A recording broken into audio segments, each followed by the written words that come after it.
몇 년 전 세계의 수많은 뉴스 채널과 잡지 표지를 장식했던 강렬한 이미지를 기억하실 겁니다. 나은 머리를 하고 낡은 군복을 입은 채 자신의 몸집만한 소총을 메고 중동의 흙먼지 속을 묵묵히 걸어가던 여성 전투원들의 모습 말입니다. 그들은 인류 역사상 가장 잔혹했던 테러 조직 중 하나인 이슬람 국가를 상대로 최전선에서 피를 흘리며 싸웠던 쿠르드족 민병대였습니다.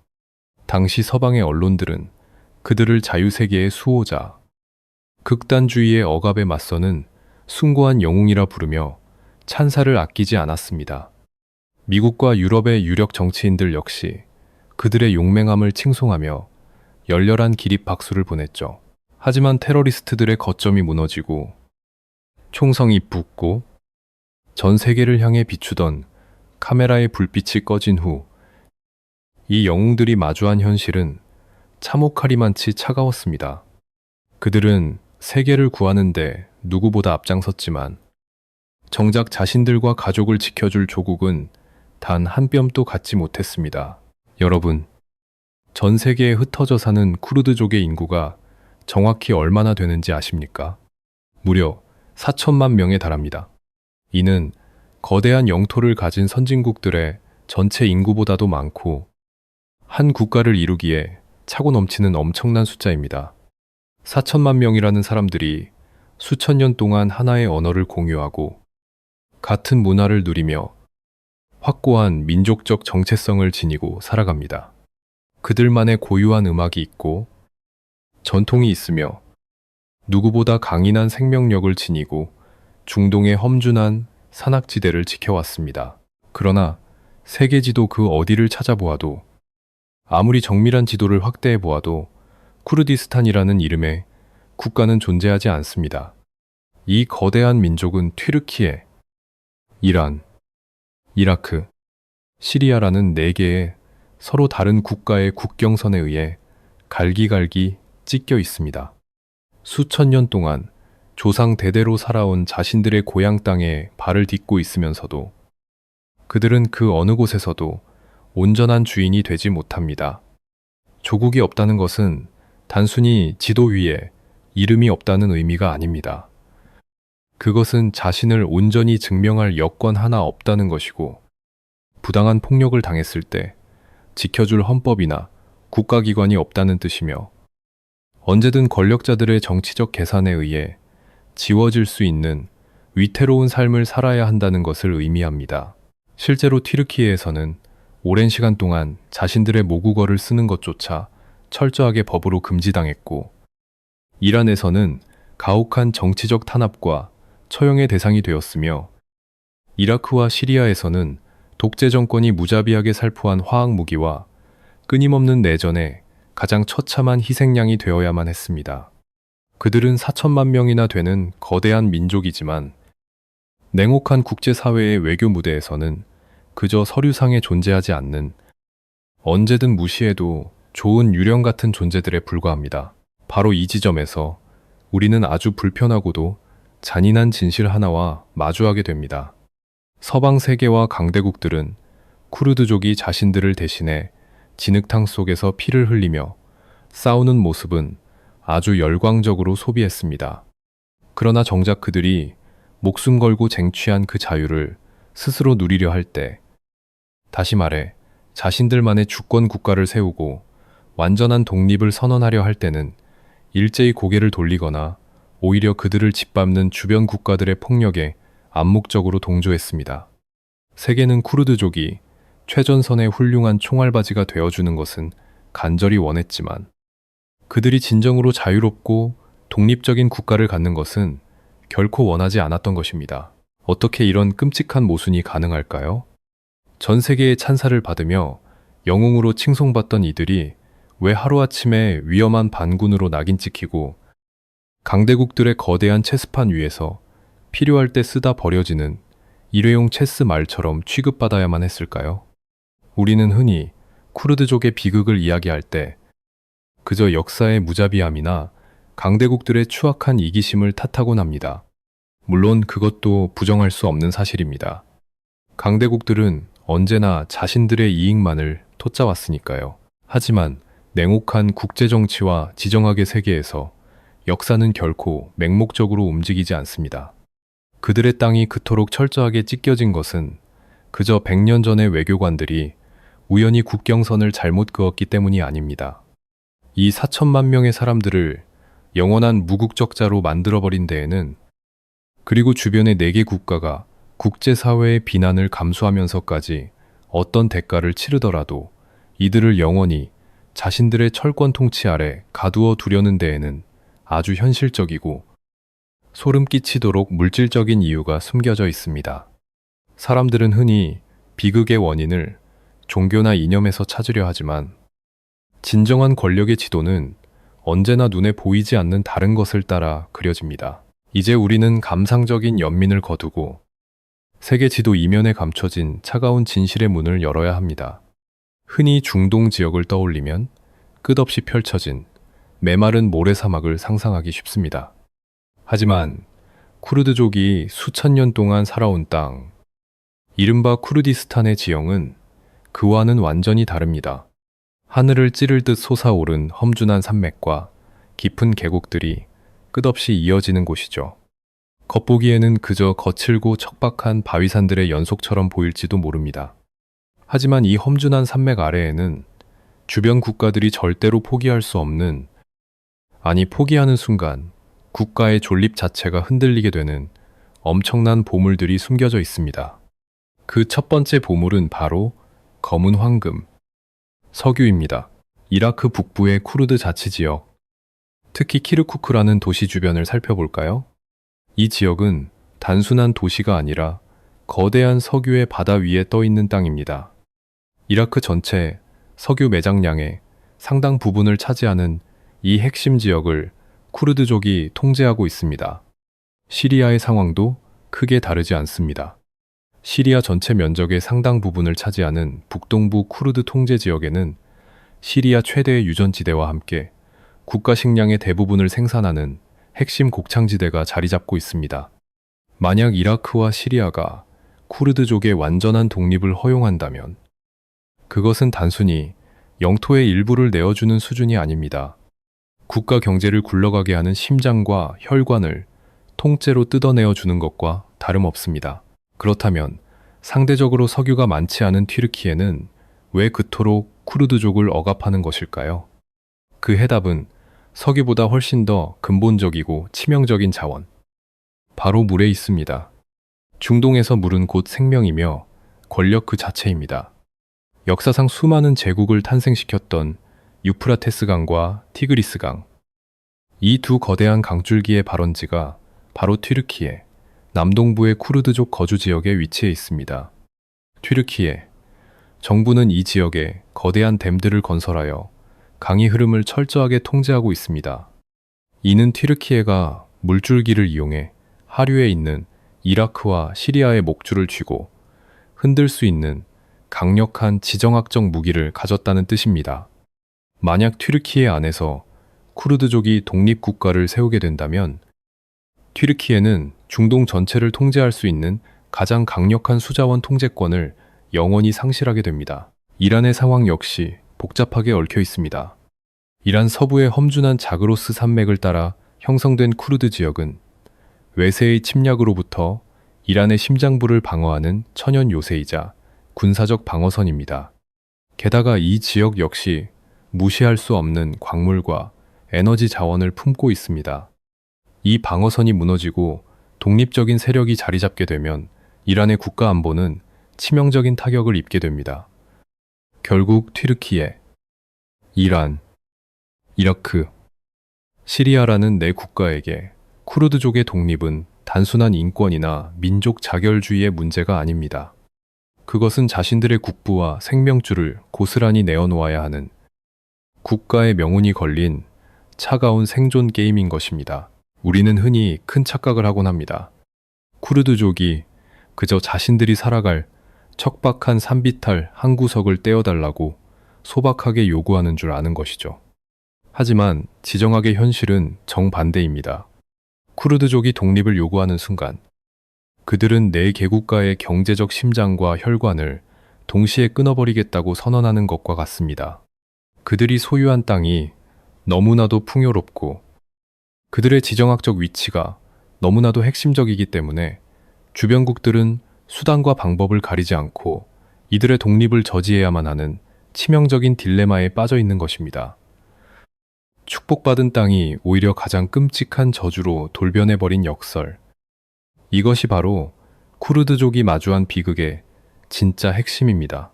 이 풍요로운 땅의 부유함은 결국 독립을 향한 그들의 간절한 열망에 사형 선고를 내리는 결과가 되었습니다. 그리고 이 잔인한 사형 선고의 판결문은 이미 100년도 더 전에 유럽의 짙은 시가 냄새가 진동하는 화려한 밀실 안에서 서구 제국주의자들의 펜 끝에 의해 서명되었습니다.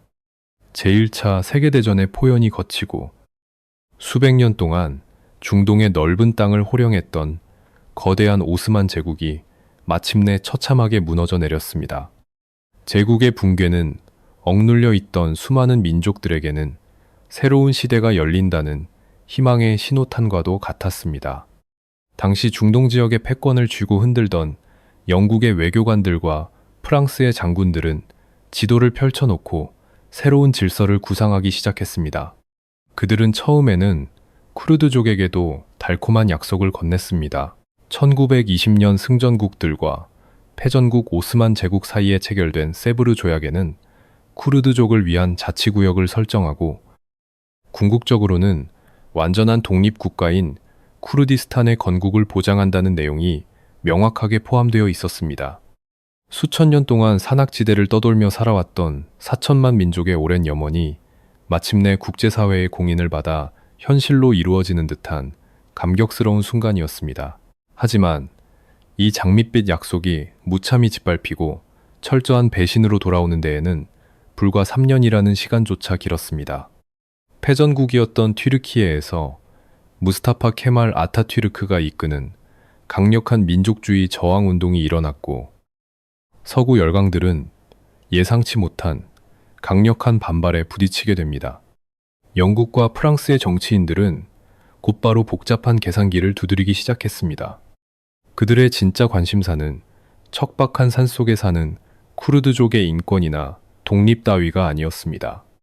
그들에게 가장 중요했던 것은 새롭게 발견되고 있던 이라크와 시리아 지역의 막대한 석유 자원을 안전하게 차지하는 것이었고, 그러기 위해서는 새로 탄생한 튀르키예 공화국과의 적대 관계를 서둘러 청산해야만 했습니다. 결국 1923년 스위스의 조용한 도시 로잔에서 새로운 조약이 체결됩니다.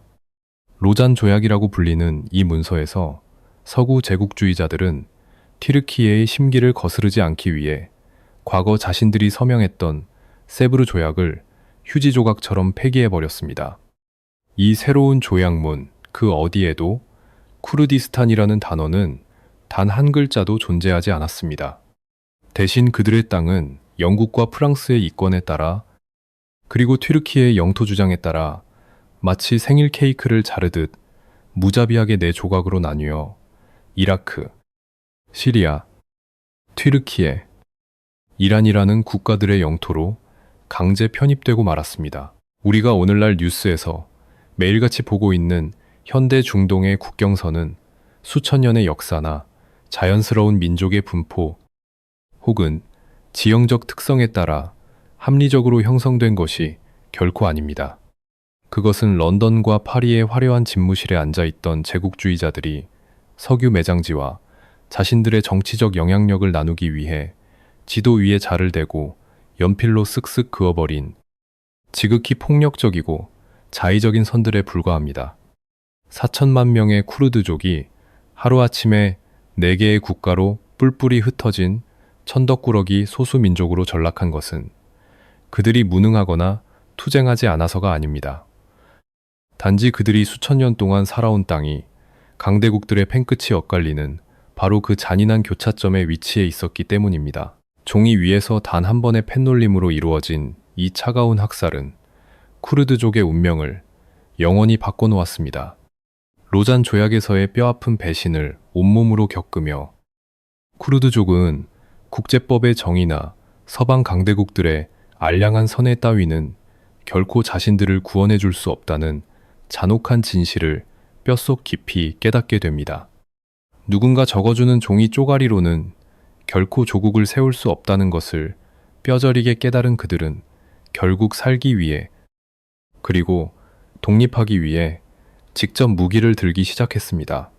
하지만 비극적이게도 그들이 피눈물을 흘리며 빼든 그 총구는 이내 다른 누군가에게 아주 쉽게 이용당하고 맙니다.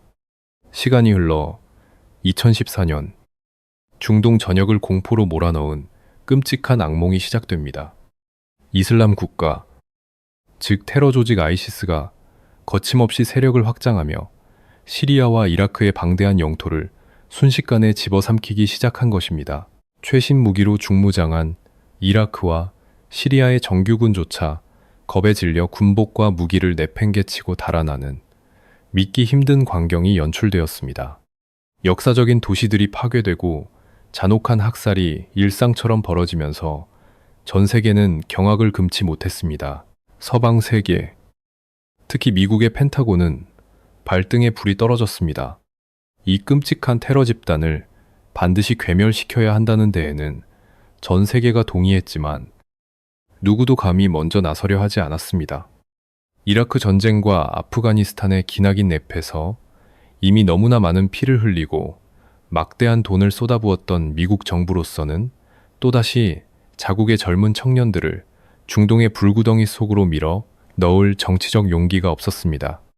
미국은 지상군을 직접 파병하지 않고도 아이시스를 무너뜨릴 수 있는 이른바 대리전을 최전선에서 대신 수행해줄 누군가가 절실히 필요했습니다.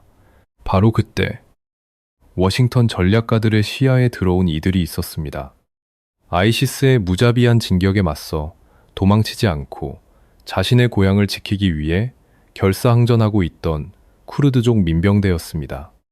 시리아의 쿠르드 민병대와 이라크의 페슈메르가 부대는 척박한 산악지대에서 단련된 전투 기술을 바탕으로 압도적인 화력을 가진 테러리스트들을 상대로 유일하게 물러서지 않고 버텨내고 있는 세력이었습니다.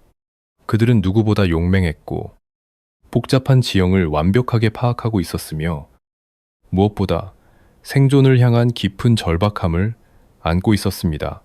이윽고 미국 국방부와 쿠르드족 사이에는 현대사에서 가장 극적이고도 비극적인 계약이 맺어집니다.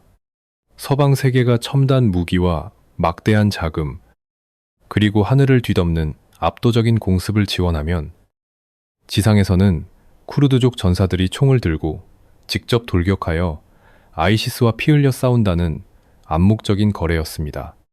우리는 텔레비전 뉴스에서 이를 가리켜 자유와 평화를 수호하기 위한 위대한 동맹이라고 찬양했습니다. 하지만 냉혹한 국제 정치의 시각에서 뼈대를 발라내고 보자면 그것은 21세기 최대 규모의 피비린내 나는 용병 계약에 불과했습니다.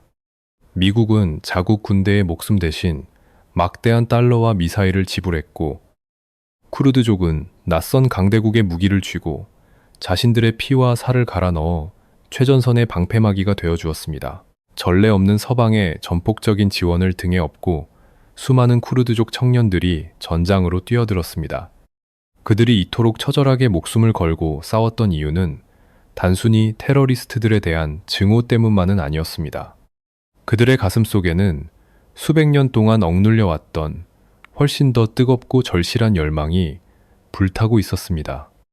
만약 자신들이 피를 흘려 이 끔찍한 악마들로부터 전 세계를 구원해낸다면 마침내 국제사회도 자신들의 숭고한 희생을 인정하고 독립국가 건국을 전폭적으로 지지해 줄 것이라는 굳은 믿음이었습니다.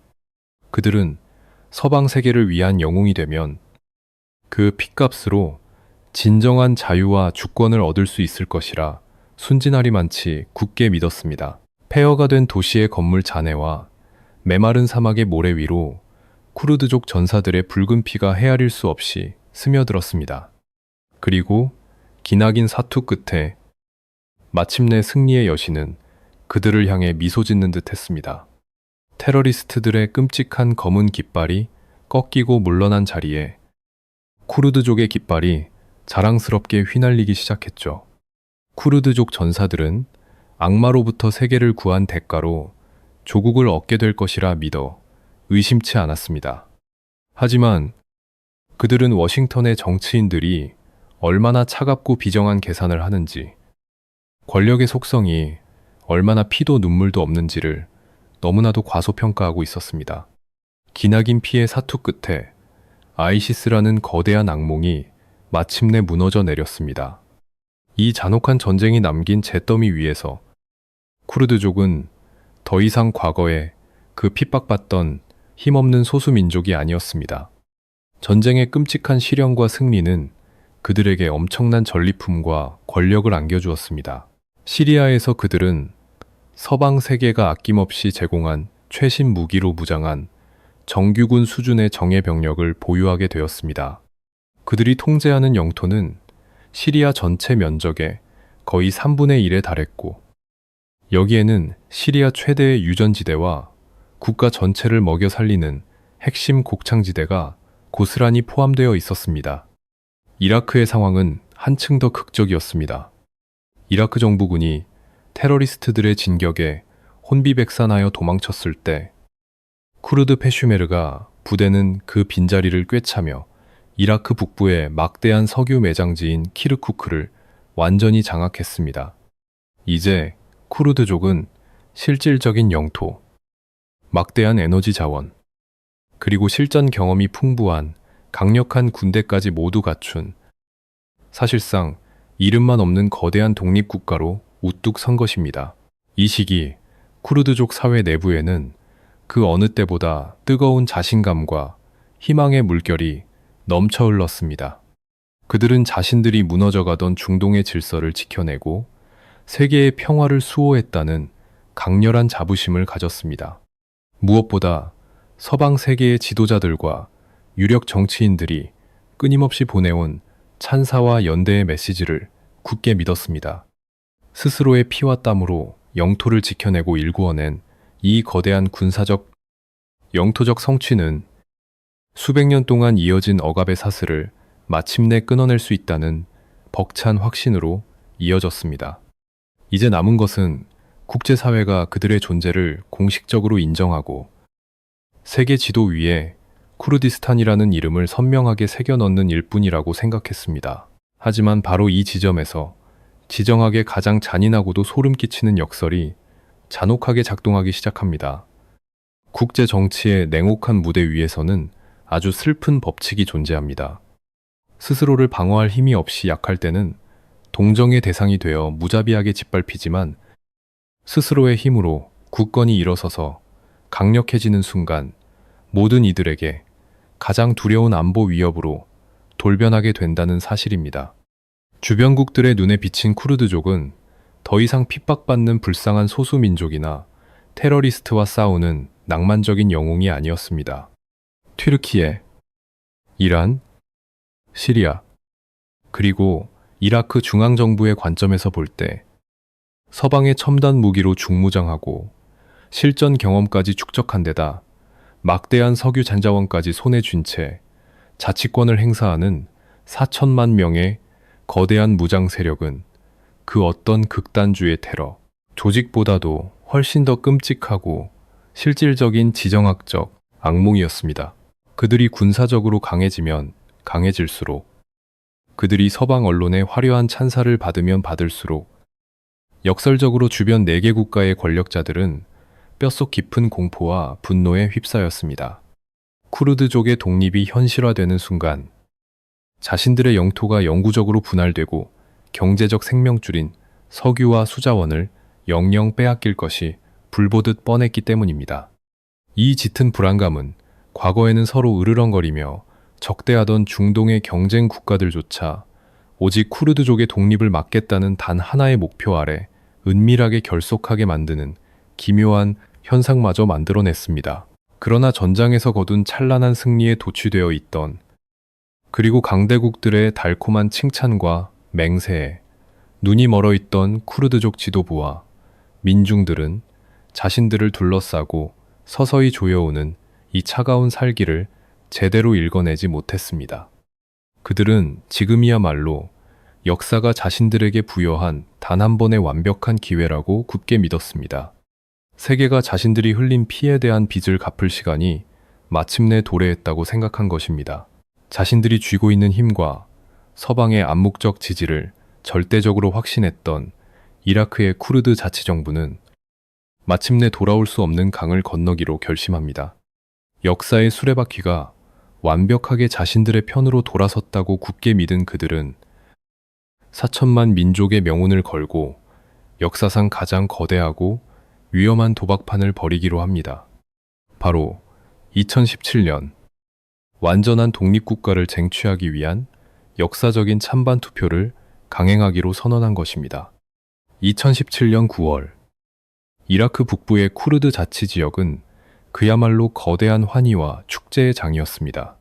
거리마다 화려한 전통 의상을 뽐내며 쏟아져 나온 수백만의 인파가 서로를 얼싸안고 기쁨의 눈물을 흘렸고, 밤하늘은 수백 년 만에 찾아온 승리와 희망을 자축하는 찬란한 불꽃놀이로 붉게 물들었습니다.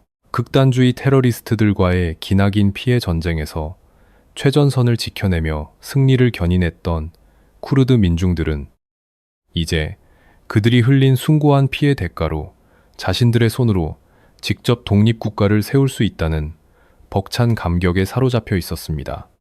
전 세계의 이목이 집중된 가운데 치러진 완전한 독립 찬반 투표의 결과는 실로 압도적이었습니다. 무려 92%가 넘는 압도적인 찬성표가 쏟아져 나온 것입니다.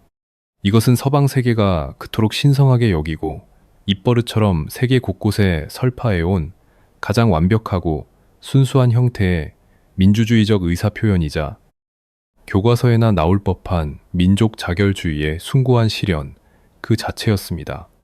쿠르드족 지도부와 민중들은 자유세계의 동맹국들이 자신들의 위대한 민주적 결정을 진심으로 축하하며 새로운 국가의 탄생을 적극적으로 지지해 줄 것이라고 굳게 믿어 의심치 않았습니다.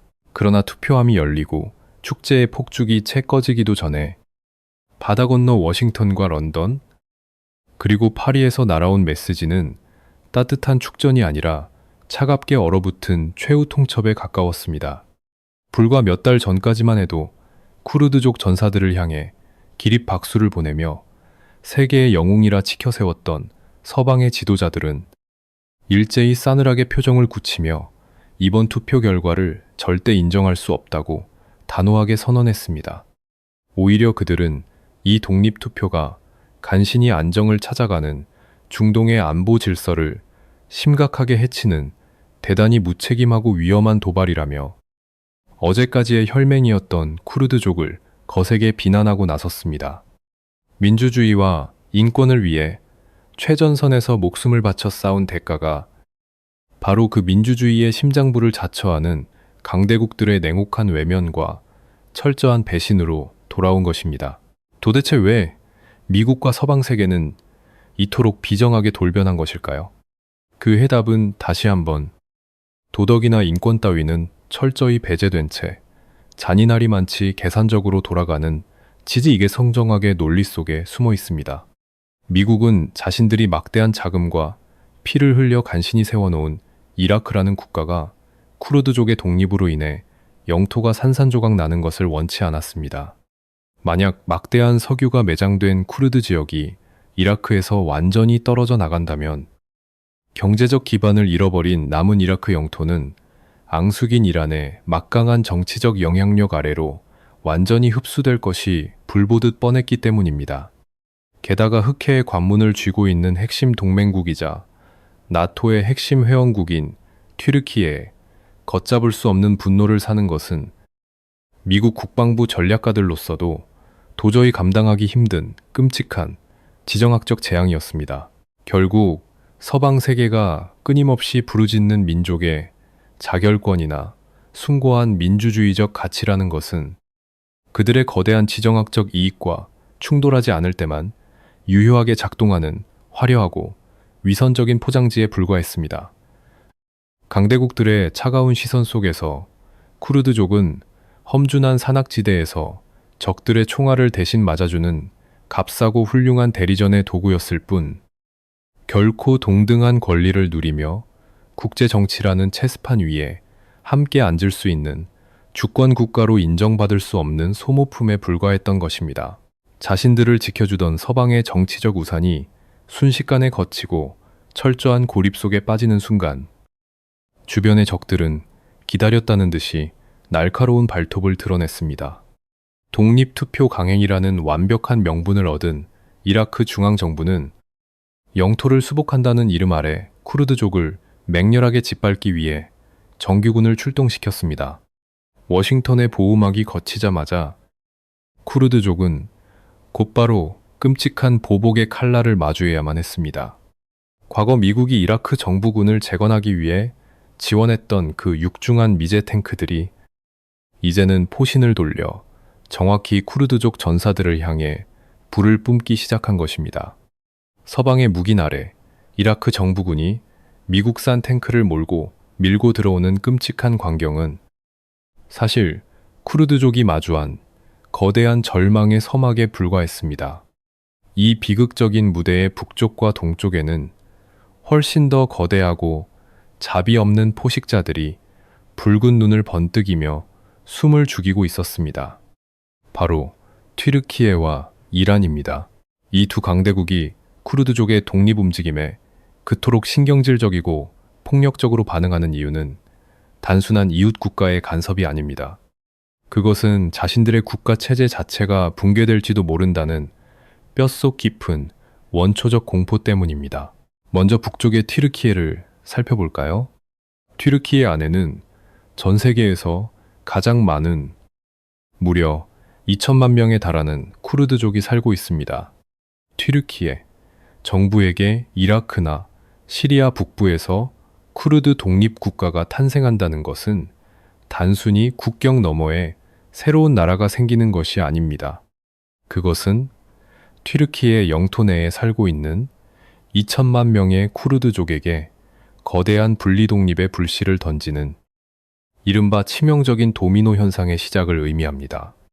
영토의 3분의 1이 떨어져 나갈지도 모른다는 끔찍한 악몽 앞에서 튀르키예는 나토의 핵심 회원국이자 흑해를 통제하는 지정학적 우위를 무기로 미국과 서방을 압박했습니다. 쿠르드족을 돕는다면 나토의 동맹을 깨버리겠다는 앙카라의 섬뜩한 협박은 워싱턴의 정치인들이 쿠르드족을 미련 없이 버리게 만든 가장 결정적인 이유였습니다. 동쪽의 이란 역시 상황은 마찬가지입니다. 이란 영토 내에도 1,000만 명 가까운 쿠르드족이 험준한 국경지대에 살고 있습니다. 이란은 중동 전역에 걸쳐 자신들의 거대한 정치적, 군사적 촉수를 뻗치며 패권을 쥐려하는 국가입니다.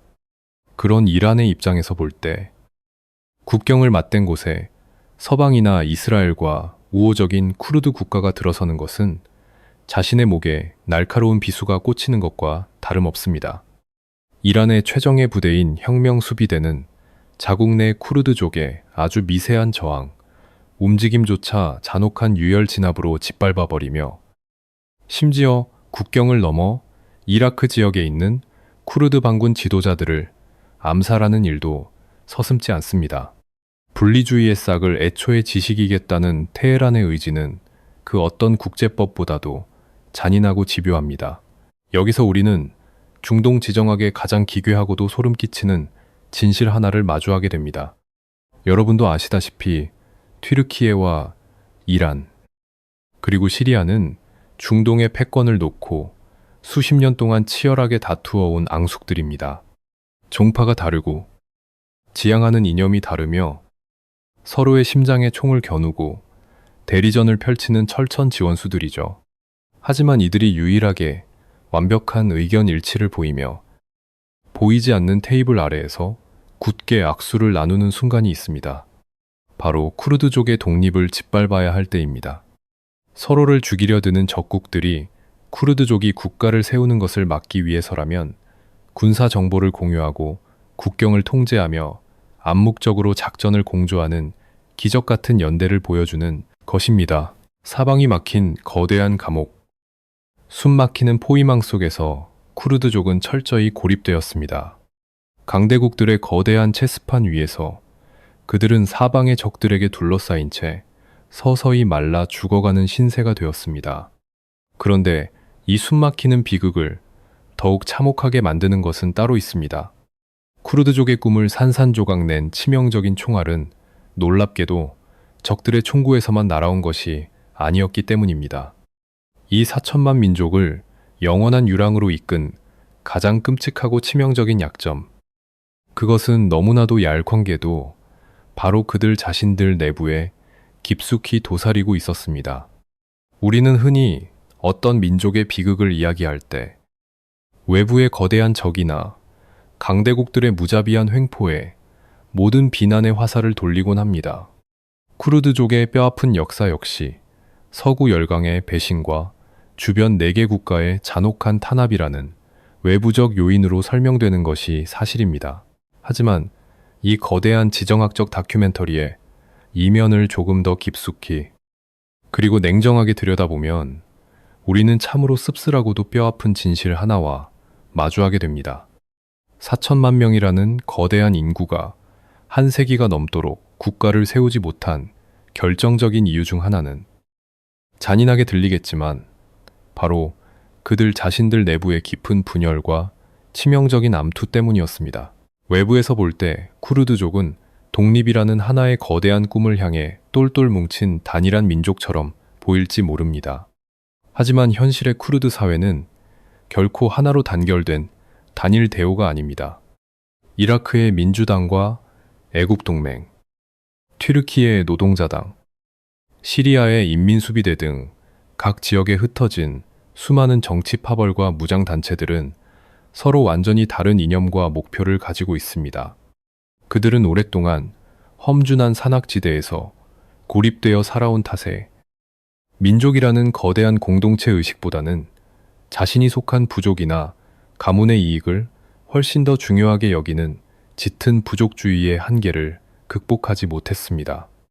독립국가의 건설이라는 거대한 대의 명분은 종종 부족의 권력 투쟁이나 석유 판매 대금이라는 막대한 이권 앞에서는 아주 쉽게 뒷전으로 밀려나곤 했습니다. 이러한 내부의 권력 다툼이 얼마나 끔찍한 비극을 낳았는지 보여주는 충격적인 역사적 사건이 있습니다. 1990년대 이라크 북부에서 두 쿠르드족 최대 파벌 간의 참혹한 내전이 벌어졌을 때의 일입니다. 한 파벌은 권력 다툼에서 승리하기 위해 불과 몇 년 전 자국민들에게 끔찍한 화학무기를 살포해 수천 명을 학살했던 철천지원수 이라크 독재 정권의 정규군을 스스로 끌어들여 동족을 공격하게 만들었습니다. 그러자 궁지에 몰린 상대 파벌은 이에 맞서기 위해 또 다른 적국인 이란의 군대를 불러들이는 총극을 벌였습니다. 외세로부터 민족을 해방시키겠다며 총을 든 자들이 정작 외세를 끌어들여 같은 민족의 가슴에 총부리를 겨눈 이 기막힌 모순이야말로 쿠르드족이 가진 가장 뼈아픈 민낯이었습니다. 적들은 쿠르드족의 이러한 치명적인 약점을 너무나도 잘 알고 있었고 이를 아주 교묘하게 이용해 왔습니다. 튀르키예, 이란, 이라크 정부는 무력을 사용하는 동시에 쿠르드족의 특정 파벌에게는 은밀하게 돈과 무기를 쥐어주며 다른 파벌을 공격하도록 부추기는 이 전술을 끊임없이 구사했습니다. 한 파벌이 외부의 적과 결탁해 동족을 공격하고 그 대가로 알량한 권력과 자금을 챙기는 비극적인 역사가 끝없이 반복되었습니다. 결국 쿠르드족의 찬란한 꿈을 가로막고 있는 가장 견고한 장벽은 워싱턴의 차가운 계산기나 앙카라의 위협적인 탱크가 아니라 국가의 이익보다 가문의 권력을 우선시했던 그들 스스로의 뿌리 깊은 이기심이었던 것입니다. 아무리 용맹한 전사들이 피를 흘리고 아무리 많은 대중이 거리로 쏟아져 나와 독립을 외쳐도 지도부가 서로를 향해 총구를 겨누고 있는 한 쿠르디스탄이라는 국가는 모래 위에 지은 성에 불과했습니다. 이 씁쓸한 자기 파괴의 굴레는 4천만 민족을 영원히 강대국들의 장기말로 전락시키는 가장 결정적인 원인이 되었습니다. 이러한 뿌리 깊은 분열은 4천만 명의 간절한 열망을 끝없는 막다른 골목으로 몰아넣었습니다. 그리고 역사의 수레바퀴가 2020년대 중반을 향해 굴러가면서 지정학의 체스판 위에는 과거보다 훨씬 더 잔혹하고 새로운 변수들이 등장하기 시작합니다. 시간이 흘러 바야흐로 2026년, 중동의 지정학적 지도는 과거 그 어느 때보다 복잡하고 위태로운 형태로 다시 그려지고 있습니다. 2023년부터 2025년까지 가자 지구와 레바논 남부 일대를 휩쓸었던 끔찍한 분쟁의 소용돌이가 지나간 후 중동의 권력 구도는 근본적인 재편의 시기를 맞이했습니다. 수십 년 동안 중동의 절대적인 경찰 역할을 자처했던 미국은 점차 이 지역에서의 직접적인 군사 개입을 줄이고 아시아 지역의 패권 경쟁에 집중하려 안간힘을 쓰고 있습니다. 그리고 미국이 남기고 간 그 거대한 힘의 공백을 차지하기 위해 러시아와 이란, 그리고 튀르키예가 아주 발빠르게 그리고 대단히 공격적으로 움직이고 있습니다. 이러한 새로운 체스판 위에서 쿠르드족이 차지하는 위치는 이전과는 완전히 다른 형태의 잔혹함을 띠게 됩니다. 과거에는 테러리스트들과 싸우기 위한 최전선의 돌격대 역할이었다면 지금의 이들은 강대국들이 새로운 중동 질서를 합의하기 위해 비밀스럽게 주고받는 가장 값비싼 흥정 대상이자 협상 카드로 전락해버렸습니다. 시리아 북동부의 쿠르드 통제구역은 미군이 아주 소수의 병력만을 남겨둔 채 러시아와 시리아 정부군, 그리고 튀르키예의 군사적 위협 사이에서 살얼음판을 걷는 듯한 아슬아슬한 줄타기를 하고 있습니다. 이라크 북부의 쿠르드 자치정부 역시 바그다드 중앙정부와의 끊임없는 석유 수출 대금 갈등 속에서 이란의 노골적인 내정 간섭과 튀르키예의 군사 작전 사이에서 옴짝달싹 못하는 처지가 되었습니다. 한때 경제적 자립의 상징이자 독립의 희망이었던 지역의 붉은 석유 불꽃은 이제 그들의 목을 조르는 족쇄가 되어버렸습니다. 자원을 캐내어도 온전히 자신들의 국고를 채울 수 없고 강대국들의 암묵적인 승인 없이는 단 한 방울의 자원도 국경 밖으로 내보낼 수 없는 기형적인 통제 구조 속에서 4천만 민족의 피로 일군 구역은 서서히 활력을 잃어가고 있습니다. 2026년 현재 강대국들이 쿠르드족을 대하는 방식에는 대단히 교묘하고도 기형적인 원칙이 숨어 있습니다. 그것은 바로 쿠르드족을 완전히 죽도록 내버려 두지는 않되 결코 독립국가로서 온전히 살아갈 수 없게 만든다는 잔인한 생존의 유예 상태입니다. 강대국들의 입장에서 쿠르드족은 특정 세력의 팽창을 견제하고 극단주의 세력의 부활을 감시하기 위해 여전히 포기할 수 없는 중요한 전략적 자산입니다. 그렇기 때문에 이들이 주변국들에게 완전히 괴멸당하는 것은 막아줍니다. 하지만 동시에 기존의 거대한 지정학적 동맹들을 유지하기 위해 쿠르드족이 일정 수준 이상으로 군사력을 키우거나 정치적 독립을 시도하는 것은 철저하게 짓밟아 버립니다. 쿠르드족은 마치 생명 유지 장치를 단 채 겨우 숨만 쉬고 있는 환자처럼 강대국들이 쥐고 있는 산소 호흡기에 의존해 하루하루를 연명해야만 하는 끔찍한 완충지대에 갇혀버린 것입니다. 이 숨막히는 생존의 굴레 속에서 쿠르드족의 젊은 세대들은 점차 깨닫고 있습니다. 자신들의 운명이 누군가의 선이나 도덕적 명분에 의해 구원받을 수 없다는 것을 말입니다. 조부모 세대가 겪었던 학살의 공포, 부모 세대가 겪었던 끔찍한 혈투, 그리고 지금 자신들이 겪고 있는 차가운 배신에 이르기까지 역사는 단 한 번도 그들에게 자비롭지 않았습니다. 밀실에서 나누는 몇 마디의 대화와 서명으로 자신들의 하늘에 폭탄이 떨어지기도 하고 빵이 배급되기도 하는 이 기막힌 현실 앞에서 그들은 깊은 무력감과 동시에 걷잡을 수 없는 분노를 키워가고 있습니다. 누군가는 위선적인 국제사회를 뼈저리게 원망하며 다시 험준한 산속으로 들어가 무기를 들고 또 다른 누군가는 내부 지도부의 끝없는 권력 다툼에 환멸을 느낀 채 고향의 풍요로운 자원을 뒤로하고 목숨을 건 위험한 난민선에 오르고 있습니다. 이제 전 세계의 많은 정치 분석가들과 언론들은 쿠르드족의 오랜 독립투쟁이 사실상 처참한 실패로 끝났다고 단정지어 말하곤 합니다. 압도적인 군사력과 외교력을 가진 주변 4개 국가의 틈바구니에서 그리고 철저하게 국익만을 냈는 강대국들의 계산 속에서 이들의 꿈은 영원히 실현 불가능한 신기루처럼 보이기 때문입니다. 하지만 국가가 없다고 해서 그 민족의 역사마저 끝나는 것은 결코 아닙니다. 4천만 명이라는 거대한 인구가 자신들의 땅에서 정당한 권리를 인정받지 못한 채 끓어오르는 분노를 간직하고 있다는 사실은 결코 닫힌 역사의 한 페이지가 될 수 없습니다. 그것은 오히려 중동이라는 거대한 화약고의 가장 깊은 곳, 카펫 아래에 아주 은밀하게 숨겨진 거대한 시한폭탄과도 같습니다.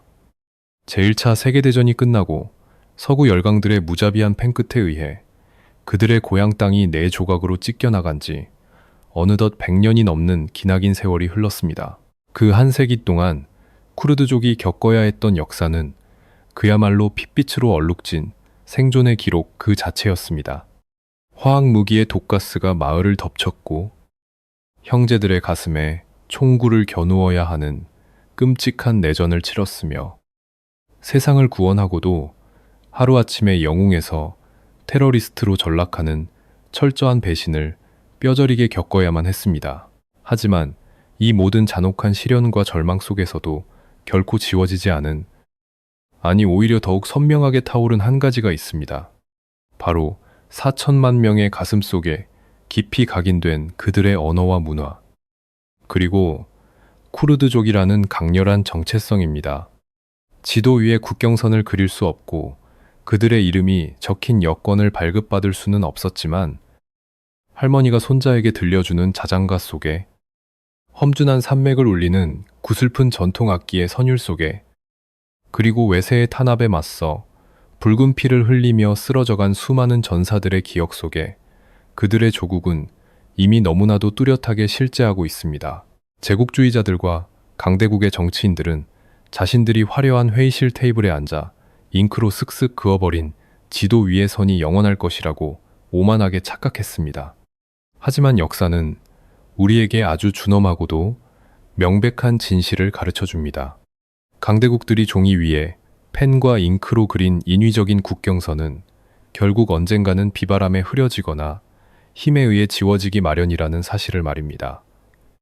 반면에 수천 년의 세월 동안 피와 눈물, 그리고 세대를 거쳐 공유된 기억으로 촘촘하게 짜여진 민족의 경계선은 그 어떤 무자비한 조약이나 강력한 탱크로도 결코 완전히 지워낼 수 없습니다. 2026년 오늘날 국제사회는 여전히 쿠르드족의 독립을 철저히 외면하고 주변 국가들은 그들을 무력으로 무자비하게 짓누르며 내부의 파벌들은 알량한 이권을 두고 끝없는 암투를 벌이고 있습니다. 겉으로 보기에는 쿠르드족의 꿈이 완전히 산산조각 난 것처럼 보일지도 모릅니다.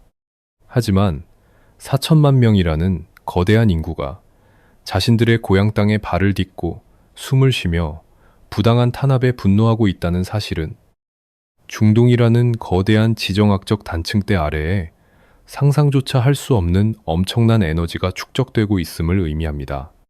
이것은 단순히 운 나쁜 한 소수민족의 안타까운 비애가 아닙니다.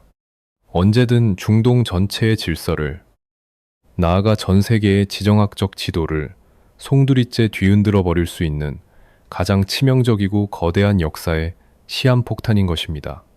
4천만 명의 가슴에 꽂힌 뇌관은 그 누구도 함부로 해체할 수 없으며 시간은 결국 억눌린 자들의 편에 서서 흐르기 마련입니다. 쿠르드족 사이에서 수백 년 전부터 전해 내려오는 뼛속까지 시리도록 슬픈 속담이 하나 있습니다. 쿠르드족에게는 험준한 산 외에는 아무런 친구가 없다는 뼈아픈 말입니다. 이 슬픈 격언은 냉혹하고 비정한 현실의 체스판 위에서 오늘날까지도 너무나 잔혹하게 들어맞고 있습니다.